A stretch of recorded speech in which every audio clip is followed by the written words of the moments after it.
Do you wait for everything to be perfect and lined up straight before you make a choice? How hard are you trying to get everything in your life right? What if jumping in and getting messy is one of the ways to find out what works for you?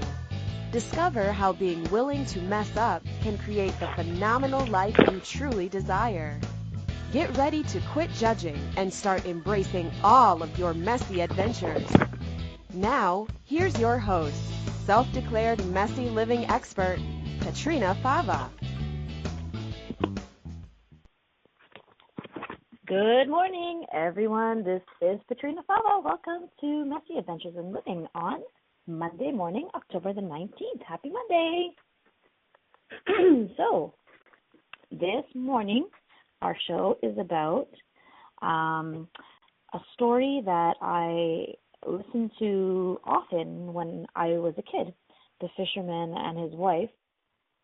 And it's about can you really ask for too much? So, how many of you know this story? Well, first of all, okay, it's been a messy morning, so I'm a little bit frazzled. So let me back up and thank you all for joining me on A to Zen FM on this Monday morning.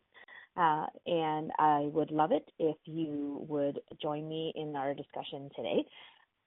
You can call in via Skype or you can join me in the chat room.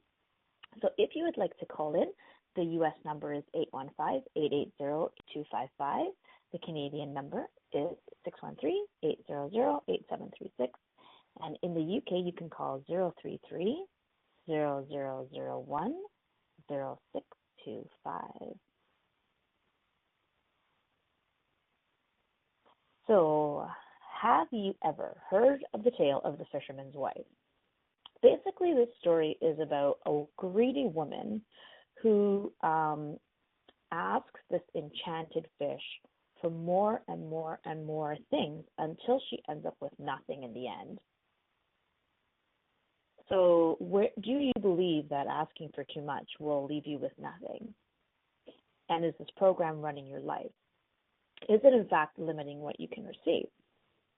And what's the difference between being grateful for what you have and settling for what you have while also secretly desiring more? So a little bit about how this show came to be. A while ago, I started to remember that when I was a young child, like probably about 7 or 8, I used to listen to this story on a record, like an actual vinyl record, all alone in my house, in like the corner of a house. I would sit and intently listen to this story about the fisherman's wife. And I was really drawn to it. And while at the same time, I really remember that it felt wonky to me, and yet I was really drawn to it. I mean, I listened to this thing repeatedly over and over and over and over again.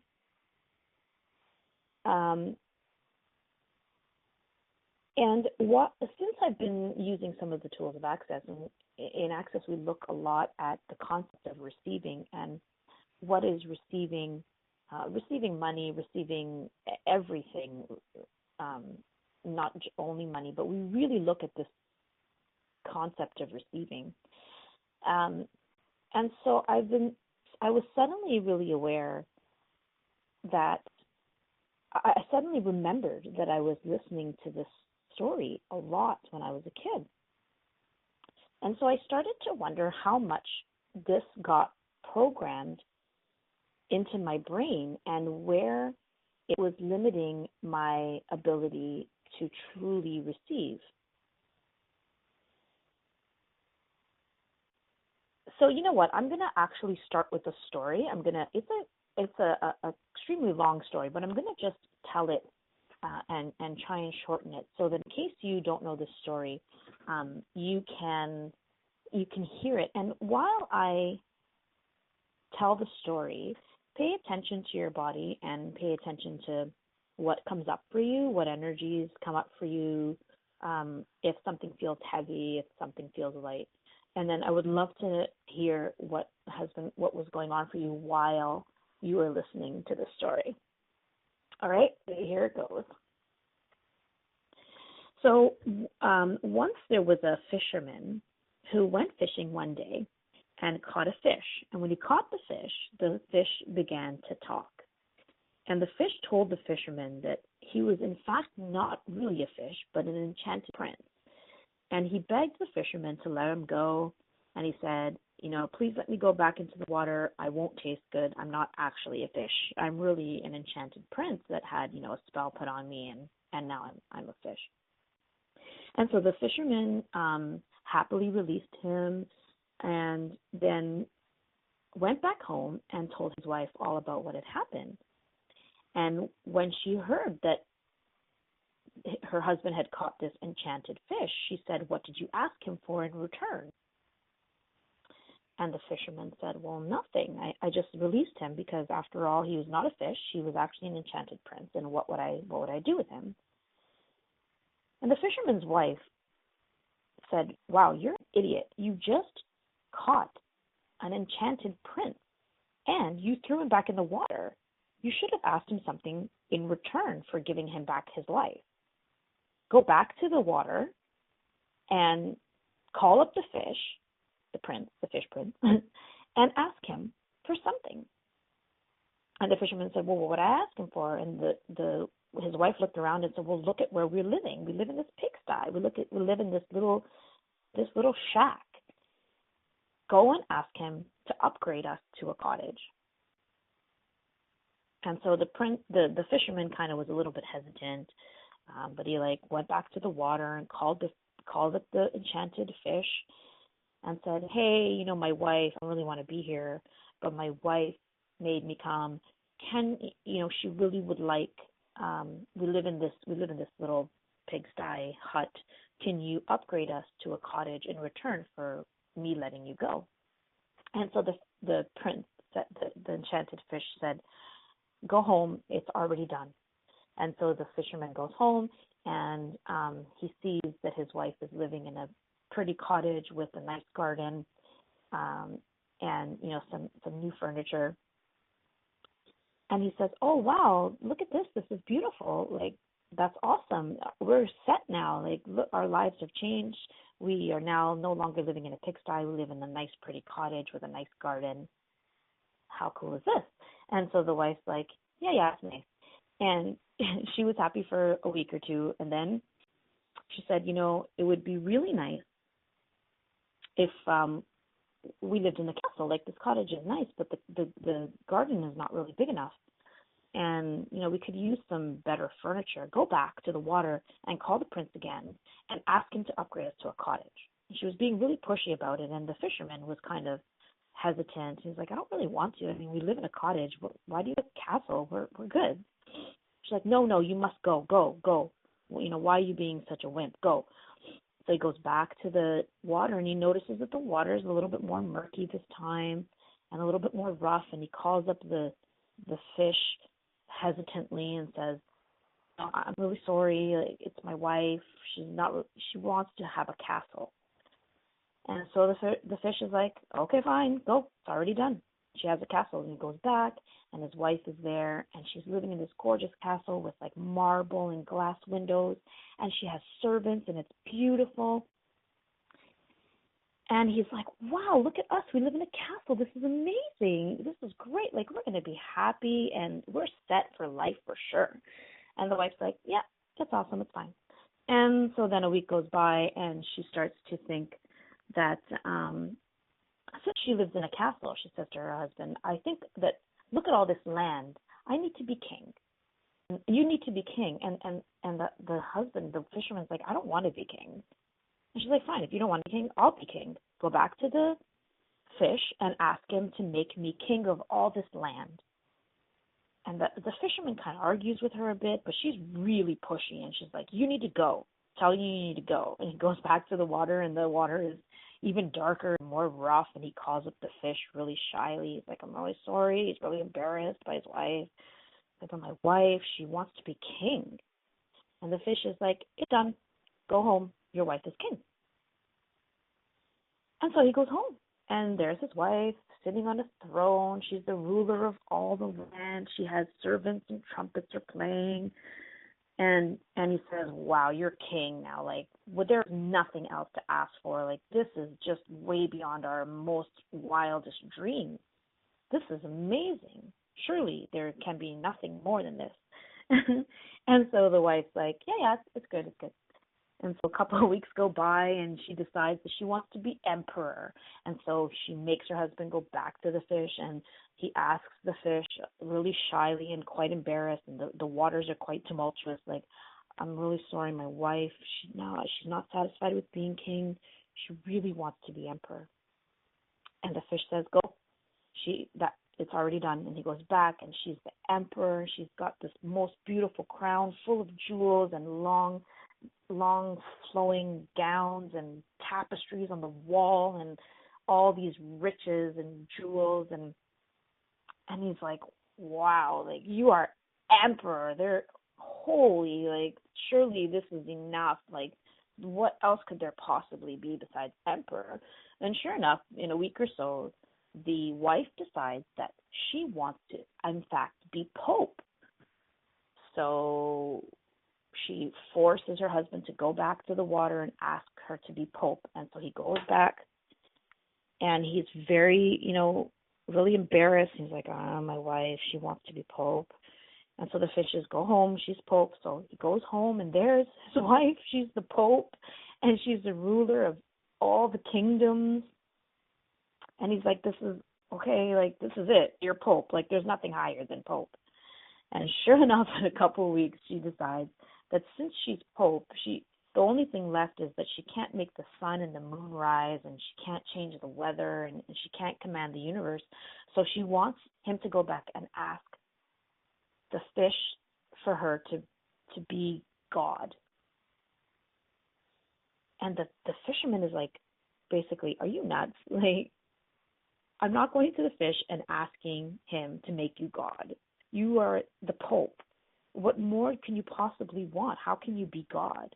She's like, no, I want to be able to command the sun and the moon to rise. Go back to the fish and ask him to make me God. And so he goes, really scared now. The water's like really rough and black, and he asks the fish to make his wife God. And he goes, the fish says, go back to your home, your wife is God. And so the fisherman goes home, and there's a couple different variations on this story, but essentially the fisherman goes home, and the wife is sitting in the pigsty again. So just curious to know what came up for you as I told that story of the fisherman and his wife, and as the wife is asking for more and more and more and more, and eventually she asks to be God, and then she has nothing. So like I said, there's a couple of different versions. Some of them she does not ask to be God, but she basically asks to be the ruler of the universe, which I guess in some senses is God. But what I got from that story as I was growing up was that if you ask for too much and you're too greedy, then you will end up with nothing. And so I saw so this coupled with growing up, my parents divorced when I was 7. My mom was a single mom. We were really blessed to live with my grandparents, and so I didn't lack for anything for sure, but there was always this kind of pervading sense of like, we're not rich, we have to be careful with our money, we don't have a lot of money. So I'm going to leave that with you to kind of simmer as we go to break.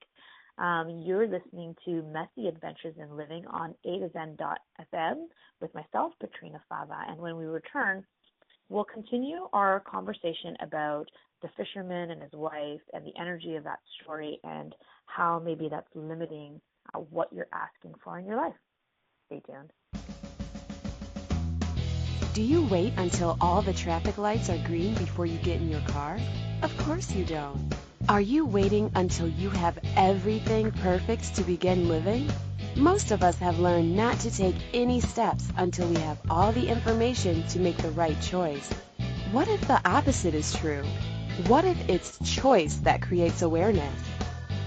Are you willing to make lots of messy choices so you can begin to see the possibilities that you didn't even think existed? Listen for Messy Adventures in Living radio show with self-declared messy living expert Petrina Fava every Monday at 9 a.m. Eastern Standard Time, 8 Central, 7 Mountain, and 6 Pacific on a2zen.fm. How much more expansive would your life be if you were willing to get messy with your choices? What would you say if I told you that you could change your life in only 1 hour and all while lying down relaxing? Thousands of people all over the world have. What am I talking about? It's called Access Consciousness, the bars. The bars is an energetic body process that contains 32 different points on your head that when run assist you in releasing decisions about any area of your life that you have made solid and as a result cannot change. The bars is the first class in Access Consciousness, a dynamic set of tools and information designed to transform any area of your life.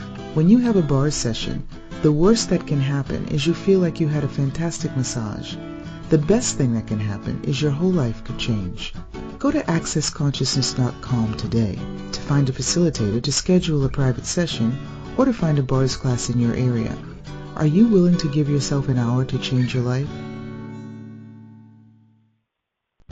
You're listening to Messy Adventures in Living with Petrina Fava.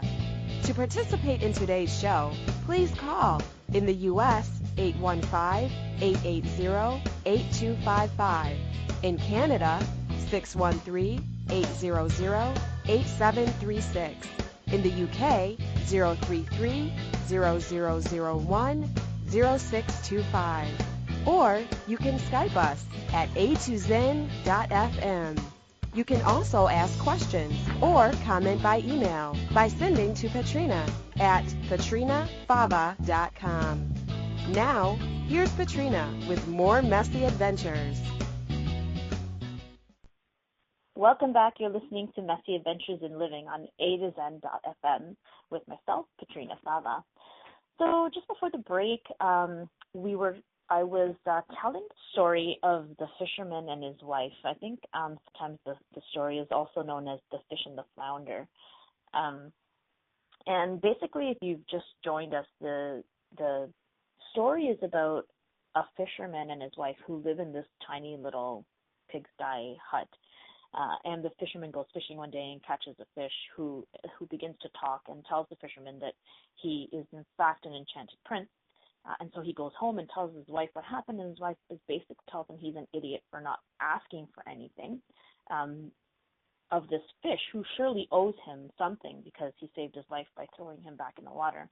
And then so she asks the fish to be upgraded to a cottage, and then that happens, and then she asks to upgrade to a castle, and then that happens, and then a few weeks later she asks to be king, and then she's king, and then she asks to be emperor, and then she becomes emperor, and then she becomes pope, and then she continues to ask for more and more and more until finally she asks to be God. And by the way, she's not asking the fish, she's sending her husband back to the water. And so she asks to be God, and then when she asks to be God, when the fisherman goes back home again, she's back in her little hut.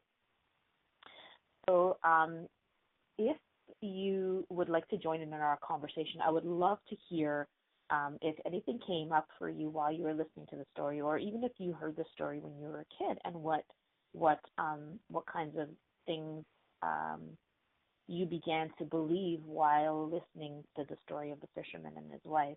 So if you would like to call in, the number in the U.S. is 815-880-8255, or in Canada, 613-800-8736, and in the UK, 033-0001-0625.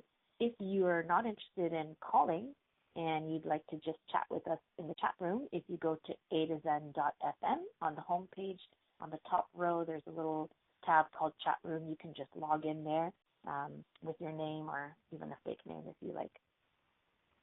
So let's talk about some stuff.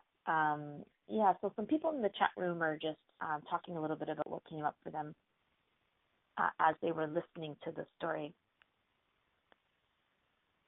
Riola actually was saying it's amazing how many books and stories and fables are written to keep us in our place and content to not build anything or create more. Sure, I mean, if you look at many of the stories that we heard as children, many of them had a quote-unquote lesson. And so, I wonder how much those lessons were just people's points of view. And, how many of those lessons were meant to keep us in our place. Some of them, I mean, if I think about like the Cinderella type stories, I'm not sure, they're a little bit about different, but still, like this story in particular is really about keeping you from asking for too much and keeping you from creating more. What else is going on in the chat room here? Someone is saying, I wonder if she were grateful for anything she received and what would have changed in the story. Yeah, absolutely. So for sure, something that I was well aware of, even as a child, was the energy of the way the story is told from a place of like the wife was extremely pushy and dominant and dominant in a pushy but scared way, because she was never going to the water to ask, right? She was always pushing her husband around and like yelling at him to go to the water. And if you can perceive the energy of the fisherman, very like, I would say, I want to say humble, but it's not exactly humble. It's more like meek and afraid and small. And so here is this woman who's this big, bossy, greedy woman, not going directly to the water and meeting the prince herself and asking for things herself, but actually like forcing her husband to go to the water and asking for more and more and more. And never was there any sense of gratitude from her. The husband would go back, the fisherman would go back and say, wow, like, look at what you have, a pretty cottage now. Surely you were going to be happy. And she was like, meh. She kind of enjoyed it for a little while, and then she decided that she needed something better. And no sense of gratitude really in that story coming from the fisherman's wife at all. And which actually, just yesterday I happened to see a quote from Gary Douglas, who's the founder of Access Consciousness, that said, if you don't have gratitude, you cannot receive. You cannot truly receive if you don't have gratitude. So it's kind of interesting. I think that fits the story. Was she actually receiving what was being given to her? It doesn't feel like it. If you tap into the energy of it, it's kind of like she was not truly receiving. It was almost like she was kind of like, yeah, I deserve. Right? Like, did you perceive that energy of the fish owes us? Initially, when he comes home to tell her that he released this enchanted fish, her reaction is actually, are you stupid? You let him go without asking you for anything? You saved his life. Like, he owes you. So, and is that truly receiving? When you think that somebody owes you and that you should have it and that you, this person is indebted to you. I think around the whole being grateful thing is also, for me anyways, I was really, really taught to be grateful as a kid. My mom always, again, because my mom was a single mom and, she worked really hard. She worked 2 jobs at one time. and I think maybe even more than 2. And we were lucky enough to live with my grandparents, and they gave us, a lot of assistance and a place to stay. And so my mom really taught me to be grateful, which is amazing, and I'm grateful for my mom to teach me to be grateful. And there was also this sense of be happy with what you have, and that's what being grateful is. So I don't, perhaps I misinterpreted it. Also, listening to the story continuously, which I find hilarious that I would listen to the story over and over and over again. I wonder what that was. But I began to associate being grateful with not asking for more. Yeah, Eleanor in the chat room is saying, same here. I completely equated being grateful with shut up and don't ask for anything else. Because then if you do, you're going to be greedy and you're going to end up with nothing. Yeah, okay. So I'm going to clear the energy on that. So everything that is, everywhere we've decided that being grateful equals not asking for more, will we all please destroy and uncreate all of that times a gazillion? Right, wrong, good, bad, pod, poc, all 9, shorts, boys, and beyond. So if you're listening and you're not familiar with the Access Consciousness Clearing Statement, that's what those mumbo-jumbo words were that you just heard. I am not going to get into a big explanation about it. You can go to www.theclearingstatement.com, and it will tell you exactly what all of that means. It's basically just a short form of clearing stuff that's underneath an energy. So we were talking about associating being grateful and not asking for more. And as you were having a conversation, the energy of that builds. And then when I ask, would you be willing to destroy and uncreate it? It's kind of like asking, would you like to get rid of it? And then the clearing statement is right and wrong, good and bad, pot and pock, all 9 shorts, boys and beyond. And it clears the energy and allows you to kind of flush the toilet and get rid of that for good. Theclearingstatement.com. Yeah. So associating being grateful with not asking for more. And so how often did you just stop asking because you decided that how you were living was good enough? I did for sure. And it's not to say that I was not grateful for what I had, but what if you could be grateful and continue to receive? And what if receiving actually, I kind of see it as this continuum of gifting and receiving and asking and receiving and asking and receiving and being grateful for what you receive. If the quote from Gary that I just read is, if you don't have gratitude, then you can't receive. But I also wonder if you can't receive, can you truly have gratitude? It's interesting, right? When you play with it, like how those things really go together. And so what were some of the other energies that were coming up when we were listening to the story? I was getting a lot of the message behind that story was that money can't buy you happiness. That was the other message that I was kind of buying from that story. She lived in a small little pigsty, and here it is. The energy of it is coming up. It's like, okay, she lives in this little pigsty, and then she has a cottage. So, living in a pigsty is not good. Like, nobody wants to live in a pigsty. We should all kind of upgrade. And then she has a cottage, and then that should have been good enough. Like, come on, you have a cottage, you have a nice little garden. Like, that's enough. That's enough to live. The pigsty was not. We all get how she wouldn't want to live in a pigsty because, of course, that's awful. But then, once you got upgraded to a cottage, then you should have been good there. So let's take a break on that note and let that simmer some more and see what else is coming up for you while we go to break. So you're listening to The Adventures in Living on A to Zen.fm with myself, Petrina Fava. And when we return, we'll continue our conversation about um, being grateful with what you have and having just enough. Stay tuned. Do you wait until all the traffic lights are green before you get in your car?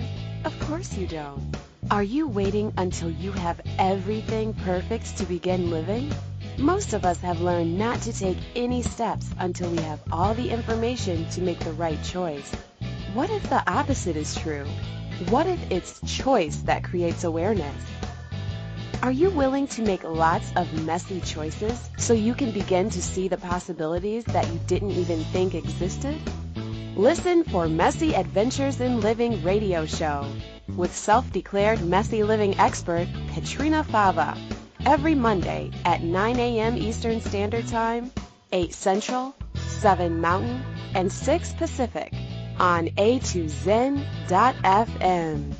How much more expansive would your life be if you were willing to get messy with your choices?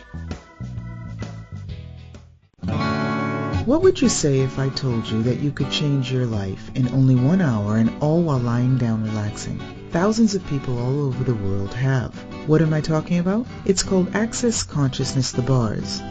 The bars is an energetic body process that contains 32 different points on your head that when run assist you in releasing decisions about any area of your life that you have made solid and as a result cannot change.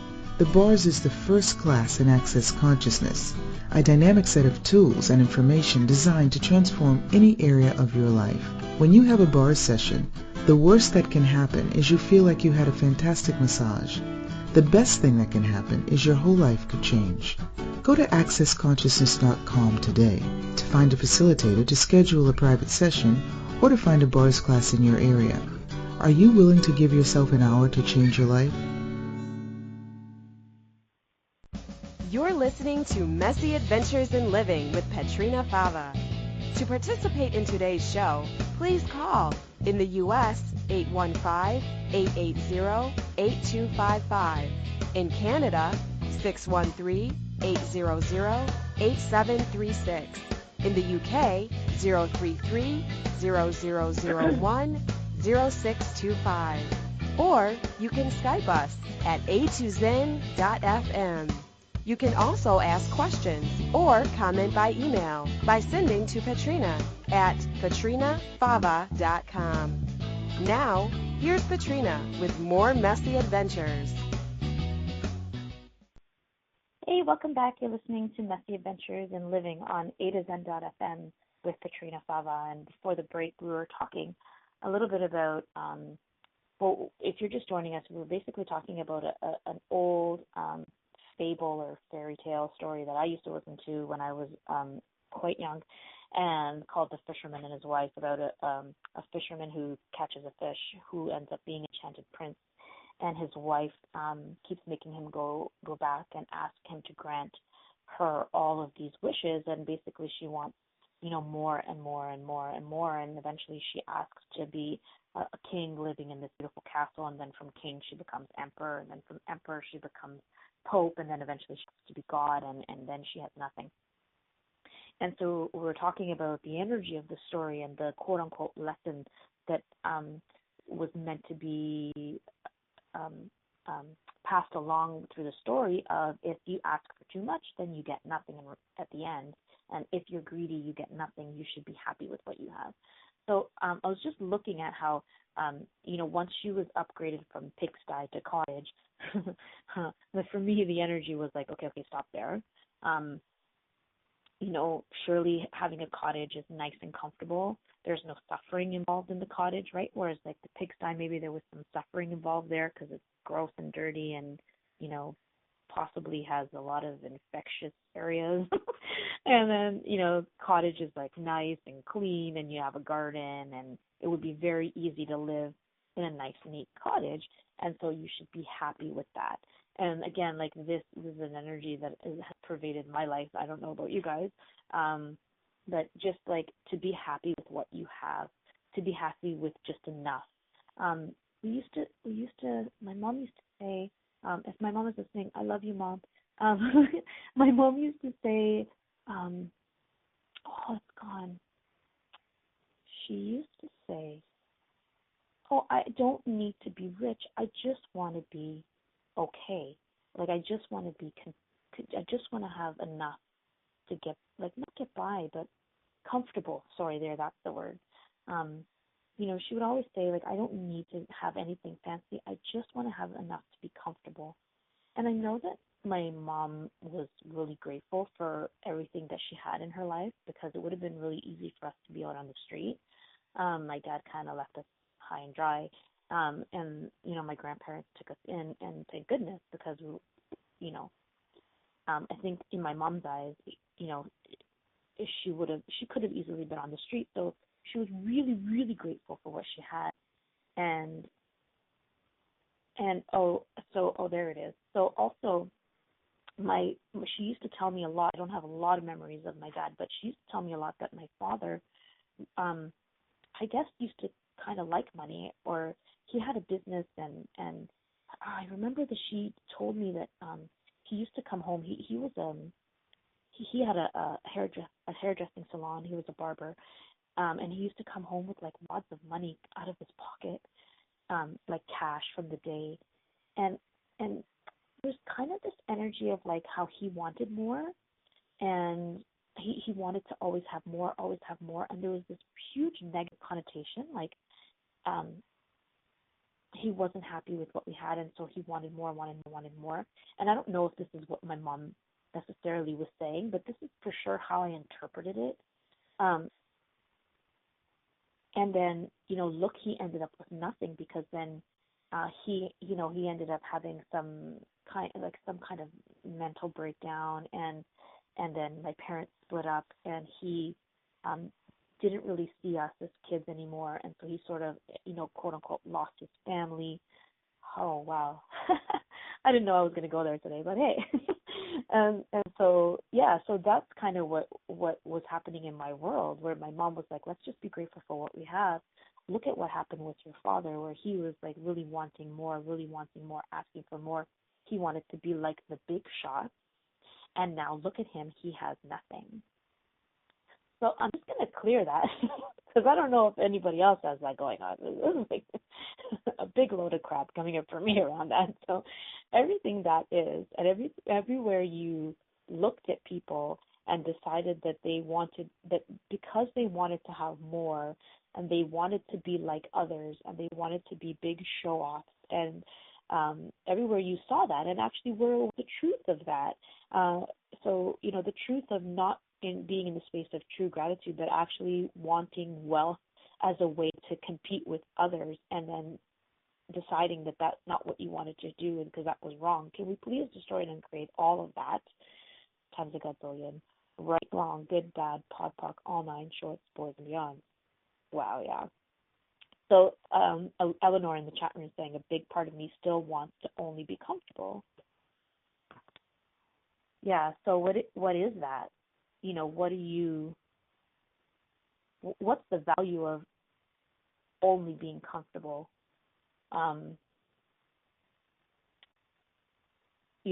What will happen? What disastrous thing will happen if you push past comfortable? There's something so easy in comfortable. And then, is there so much unknown? Is it that there's so much unknown past what you're comfortable with? And I mean, this is not only about, security, Eleanor is saying, exactly. It's not just about riches. It's also about, kind of living in your comfort zone. There's security in it. And actually, thank you for saying that word security, Eleanor, because actually when I think of being comfortable, when I look at my mom, I'm just laughing because I know my mom listens to my radio shows, and I always use her as an example. But hey, my mom's like the biggest person in my life, so you're gonna be used as an example all the time, Mom. So my mom talks about security a lot, right, in her job. So she she got a great job with the city of Toronto here, like a municipal job with great benefits and a pension and a great pay and a lot of security, right? Like it's a city job. It's not easy to lose your city job. And so, just something that she really values because she knew that having the security would provide for her children. And she wanted to make sure, I think, that her children were always provided for. And so, she was happy with having something that was going to provide her with security, and going to provide her with a steady income and a really great pension when she retires, which it actually has. And I'm grateful because she's got a great home. She travels. She has a nice amount of money in the bank for her to retire on. She's great. She's retiring this year, as a matter of fact, and hopefully she's gonna go out there and travel the world and really enjoy her life. But yeah, this sense of security and comfort, and it's not wrong, but what's beyond that? And what more could we create if we pushed past what's comfortable and what's secure? Could we create more, and could we invite others to do the same? So I think we have a caller. Is that correct, Riola? In the green room? Is that someone with a question? I'm not sure. Okay. Okay, they're on hold. Awesome.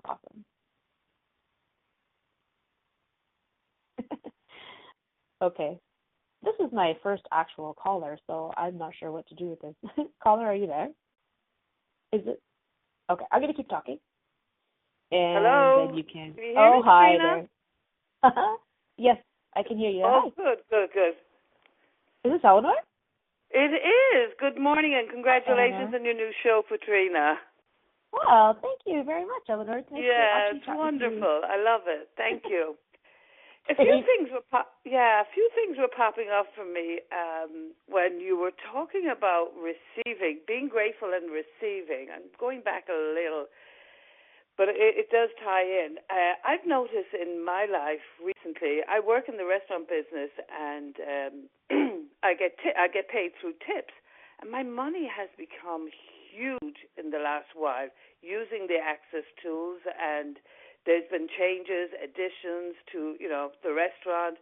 We've built a rooftop restaurant, and everything has just exploded.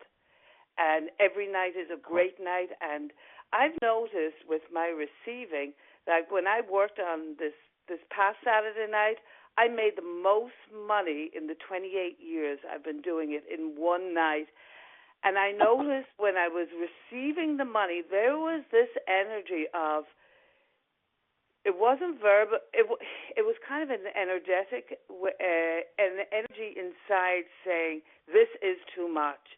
Like talking about being comfortable, there's still a big part of me that wants to just stay in the comfort level of money. When I get way past, and I went way past all of what I've ever made, when I counted, I was like, it took my breath away and had me questioning if this is how my body or energy is reacting to receiving that huge amount of money, and I'm asking for bigger things. How on earth am I going to, receive that if this is what's happening now? Yeah. What is this? What is that? Yeah. Yeah, so what is that? What's behind that for you? Like, is there something that that you could, like, what's popping up into your awareness around where did you buy the lie that there is such a thing as too much? It's like anything beyond the familiar amount of receiving becomes very foreign and scary. There's a fear in there too. I know that's excitement, but yeah. So often fear and excitement feel the same. So truth is fear or excitement. Excitement. I was excited. Cool. Yeah. Great. So what energy, space, and consciousness can you be to expand even further, to expand your receiving even further beyond your comfort zone? Yeah, and everything that doesn't allow that, will you destroy and create it all? Yes. Right, wrong, good, bad, pot, on nine, towards, and beyond. Yeah, cool. And just that whole thing of gratitude and receiving. When I was in university, I was fortunate enough to be able to work all summer and pay my university, all my university fees. I never had to take out a loan or anything like that. And my grandfather, one day, my grandfather was this really quiet man, and like kind of humble and didn't talk a lot, and was in World War II and stuff, and he was like the cornerstone of our family, and he worked a factory job and had enough money to help us all along. And one day he just randomly gave me like this, I don't know how much, $1,000 or something, cashed, and he said, I'm really proud of you. Whew, the energy on that! Oh my goodness, I'm really proud of you. Here's this money. Can you perceive that? I'm like already in tears. This is for you. And this is a man who, like I said, was really quiet, and we didn't talk a lot. I knew he loved me, but we didn't talk a lot. And I actually said no. And it was this energy of like, it's okay, I don't need it. And I don't know if it got misinterpreted. I think like the next day my grandmother was like, you really hurt his feelings. And I was taken back, and I was like, oh, I didn't mean to. But there was this energy of like, I'm okay. I paid for my university. Like, I know that we're all struggling. Like, I think there was this pervading sense of like our family was kind of struggling. Right. And so it was like, don't worry. You don't have to do that. I am okay. But, what I learned from that was that, like when you don't receive, how you just cut the energy of that, the energy of not receiving something that wants to give to you. And he just so wanted to give to me. So, how much does the universe want to give to us? And so then when we come up to these block, this heaviness, like kind of what you're describing is like, oh my God, it's too much. Yes. Can the universe continue to give? Can the universe actually continue to give to us? So, it's like, instead of this energy of I'm grateful, but I'm okay, it's like, what if you could be, I'm grateful and what else? Because who says that there's a limited amount of abundance in the universe? Oh, so I'm putting a limitation on the abundance. Yeah. So are you? Is there somewhere in the universe? Well, that's cute. I'm asking the tool, Petrina. The tools are working. The tools of access consciousness are working hugely in my favor, and I'm putting the limitations because you know what it is? It's me catching up, going way beyond the comfort, way beyond familiarity, way beyond it of who does this belong to, which is, my family, people around me, the environment, the time I grew up in, because there was a lot of struggle. It's going way beyond that. Yeah. Mm-hmm. So is it possible that are you perceiving other people's discomfort with you receiving lots and lots and lots? There is a little heaviness of, and I do say, who does this belong to? And it does, even as I'm saying it now, it's shifting. Because it's almost like I can hear, who do you think you are? Which goes into there something you go. else. Yeah, so everywhere, yes. So, yeah. And again, for me, it's this energy of showing off. Like, again, this is what it is? What I'm hearing, Petrina? Yes. I'm hearing big shot. Oh, you're a big oh my goodness. Yeah, and that, again, that's something that was big in my world, too. We had relatives who had lots of money, and my family would be like, we actually had a relative who we nicknamed the Big Shot. Was it me? Yeah. Yeah, because he had money. And you know what? Like, I mean, and what was my mother aware of? Because is it possible to have money and just be a big show off, right? And it's different from having money and having generosity of spirit. And, changing the world with your money. Yeah. So, everywhere you have decided you don't want to be a big shot, everywhere so would you be willing to be that greedy big shot? Yes. Yeah, there's still a little sticky there. Yeah. Yeah, it's because another part of resisting? I am, because there was one moment when I was working and the hostess said to me, I have another party of 10 and, I already had a lot and, I've been doing this a long time.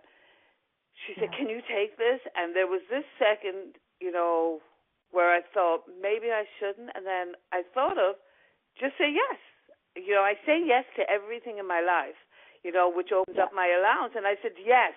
And then as soon as I said yes, I said, are you being greedy? That voice came in. Yeah. So whose voice is that? Yours or somebody else's? I don't. It's is voice it yours? of many. It's voice of many. Yeah, sure. Yeah. Because think about how many people in the world have that point of view. How many people look around and think, oh, look at all these big. It's a huge point of view about money, that if you have money, you're just a big shot. And how many people and again, like, it is an interesting point of view, and also there's some awareness there, because how many people have money and are using it to show off, or are using it in a greedy way, and is that different than having money and creating something different in the world, creating change, having generosity of spirit, changing someone's universe by giving them, a $200 tip. Yeah. Right? Yeah, absolutely. Cool. Yeah. Ooh, and so everywhere you're not acknowledging, where you have generosity of spirit, and where you're not, as opposed to the show-off energy, will you destroy and uncreate all that? Yes. Yeah, very wrong, good, bad, pot, buck, on church. Yeah, really cool. Yeah, amazing. Thank you so much, Petrina. That was, for me, it's, and I've realized, with awareness also, it's having allowance for being a greedy bitch. Right. So because if that's what it is, for having allowance for all of that, all of that, and for all the who this belong to, and the many people who have thoughts about being a greedy bitch, to have allowance for all of that. Right. Yeah. So the idea of whatever you resist persists. So if you're resisting being a greedy bitch, then what's going to show up more and more for you. But if you would be willing to be the greedy bitch, it doesn't mean you have to choose it. It does not mean you have to choose it. It's just the willingness to be it, right? And is that be that energy? Yes. Yeah. Or would you be willing to be the energy and then choose to be generous with your money and be a benevolent leader and have generosity of spirit? But also with the willingness to be the greedy bitch if you want to. Yes, everything feels so lighter now. Thank you so much, Petrina. You're very welcome. This has helped me. I just feel myself expanding. Yay! Yeah. And so what more can you receive? What more can I receive? That's a great question. Yes. Thank you. And you know what? I just wanted to top that. I read a quote yesterday from Shannon O'Hara that said, whenever somebody receives, everyone has more. And so that speaks to that idea that we actually think that there's a limited amount of abundance, and that if we receive, we're taking away from someone else, which is kind of like the story with my grandfather, where I thought I would be taking away. But what if whenever somebody receives, everybody has more? Great. Wow, we're at the end of our show. How did this happen? So I'm so grateful that you called in, Eleanor. It's so much fun to play. Beautiful, beautiful, Petrina. Yeah. Thank you so much. You're very welcome. So you guys can find me at www.petrinafava.com. Thanks for listening to Messy Adventures in Living. See you next week. Thanks for playing with us on Messy Adventures in Living. Petrina Fava will return next Monday at 9 a.m. Eastern Standard Time, 8 a.m. Central, 7 a.m. Mountain, and 6 a.m. Pacific on A2Zen.fm. We'd love to have you join us again. Until then, have fun creating your phenomenal life, mess and all.